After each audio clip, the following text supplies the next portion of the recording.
Hello everybody, this is Gregory with how I lost over 100 pounds and kept it off for 30 plus years, where there should be no hesitance in your weight loss and in your weight maintenance. Today we're going to continue the reflections of a weight loss warrior and talk about my conspiracy theory binging.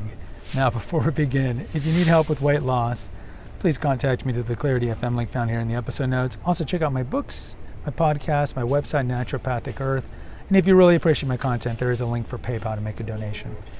All right, so there was a time, probably starting around 2002, probably running until at least 2007, where I got really steeped in conspiracy theories. Now, I did kind of grow up with them. I talked about in Confessions of an Obese Child on the episode on my father, that he taught me a lot about the Freemasons and the infiltration of the church and how they were involved in a lot of the revolutions throughout the world. So it's not like I was new to this.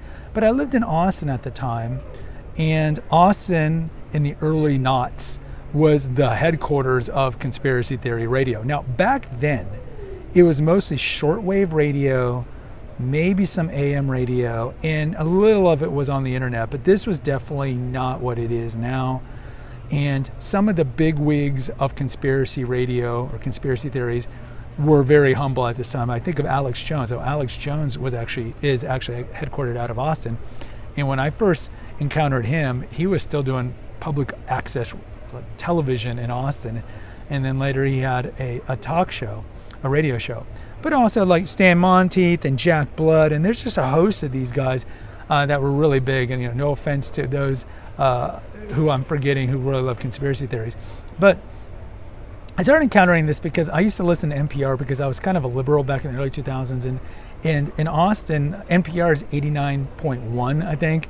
And then the conspiracy radio station that was very hard to get was 89.7 or something close by. And I just stumbled upon it. I was like, what's this?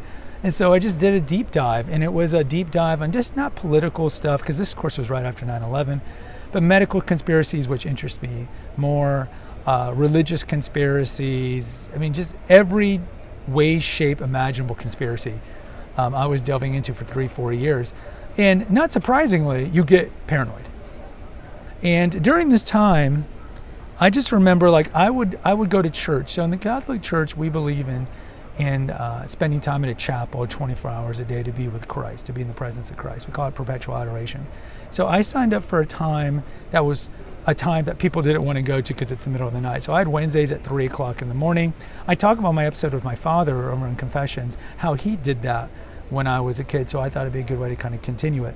So I would wake up at 2:45, and of course conspiracy radio is going on in the middle of the night, and I'd be listening to it. I'd go to adoration, come back, and then I'd go stop at the 24-hour H-E-B grocery store and just eat like 7 muffins. And it was almost like full circle, because my father would take me to adoration, and then afterwards we'd go to the diner, JoJo's. We'd go to the diner and I'd get 3 bagels with cream cheese. So it was almost like full circle. But I was really immersed in this, not just in the middle of the night, but walking to work, going to school. So this was around the same time as the PhD debacle, so to speak. And it really just immersed me. I was really fascinated with the Bohemian Grove, with the Bilderbergers and Ultra the Elite. And ultimately what this led to was just a lot of anxiety, which then funneled my already disordered eating, because I thought, depending on when in this 5-year period, either we're going to go into martial law, they're polluting our food and poisoning us, the fluoride in the water, the chemtrails in the sky, all these things that are out of your control. I felt for a little while that I was being maybe watched by the government, which of course is a sin of singularity and pride. But this actually goes back to, there was a time, and I forgot to do an episode on this because it's not really food related, but I did interview to be part of the CIA, to be a spy, and I got to the ultimate round, the final round, the 5th round, where they actually fly you over to DC, but they didn't want me, which was probably good because it was right before 9/11. Who knows how my life would have changed at that point. But at one point I just realized, and I think some of it was my wife at the time, she's like, this stuff's making you crazy, and she was right.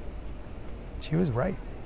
And so I just stepped away and I haven't touched it. And I have friends now who are like, did you know about this thing? Did you know about this? Like, yeah, man, I was all into that 15 years ago, and I just don't touch it. Over on my Catholic channel, I talk about this too, because among the traditional Catholics, there's among the Protestants too. The Protestants will tell you that the papacy's the Antichrist, the Pope's the Antichrist, the papacy's run by the devil, blah, blah, blah, blah, blah. But we have this thread running through the traditional Catholics, too, that Francis is part of the NWO, and that he's leading to, like a hybrid between Islam and Christianity, or he's trying to co-opt it to make it the UN world religion, blah, blah, whatever. And I tell people over in that channel, I'm like, just let go, because you can't affect change. And this is what I learned with age, is conspiracy theories are interesting, but ultimately I can't affect change in Northern California or wherever the Bilderberg meeting is going to be this year, or in DC, or in Club of Rome, or in London, or wherever we're talking about. I can't affect change.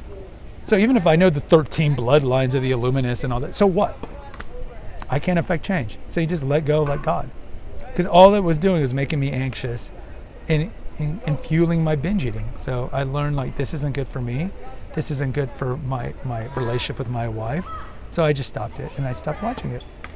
Guys, post in the comments if you keep up with conspiracy theories. I'd like to hear from you. Hit the notification, subscribe, and share button. Until next time, take care. God bless and pray.